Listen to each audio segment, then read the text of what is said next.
Hello दोस्तों भोजपुरी फिल्मी अभिनेता पवन सिंह और उनकी पत्नी ज्योति सिंह के बीच विवाद का मामला एक बार फिर से सुर्खियों में है। दोनों में आरोप प्रत्यारोप का दौर शुरू हो गया है। ज्योति सिंह ने 6 महीने पहले ही कोतवाली में पवन सिंह के खिलाफ शिकायत दर्ज कराई थी। इसमें उन्होंने मानसिक पीड़ना, गर्भपात को लेकर मजबूर करने और आत्महत्या के लिए उकसाने का आरोप लगाया था। मामले में पिछले दिनों कोर्ट ने पवन सिंह को पेश होने का आदेश दिया था। इसके बाद मामला चर्चे में आ गया। ज्योति सिंह ने अपनी शिकायत में कहा है कि उनकी शादी 2018 में हुई थी।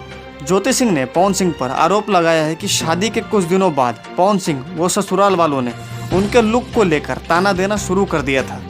उन्होंने आरोप यह भी लगाया है कि विभिन्न तरीकों से प्रताड़ित करने के बाद आत्महत्या करने के लिए उकसाया गया और शिकायत के मुताबिक उनका जबरन गर्भपात भी करवाया गया है। इसके अलावा शराब के नशे में सिंह ज्योति सिंह से मार पिटाई भी करते थे। दोस्तों, बलिया कोर्ट ने अभिनेता के खिलाफ नोटिस भी जारी किया है और पवन सिंह पर यह आरोप भी लगाया है कि पवन सिंह ने अपनी पत्नी को आत्महत्या के लिए उकसाने का प्रयास भी किया है। दोस्तों, ज्योति सिंह द्वारा लगाए गए इन आरोपों की पुष्टि अभी नहीं हुई है। दोस्तों, आपको क्या लगता है, पवन सिंह ये सारे अपराध कर सकते हैं? अगर हाँ तो मुझे कमेंट करें और वीडियो अच्छी लगी हो तो वीडियो को लाइक, शेयर, सब्सक्राइब जरूर करें।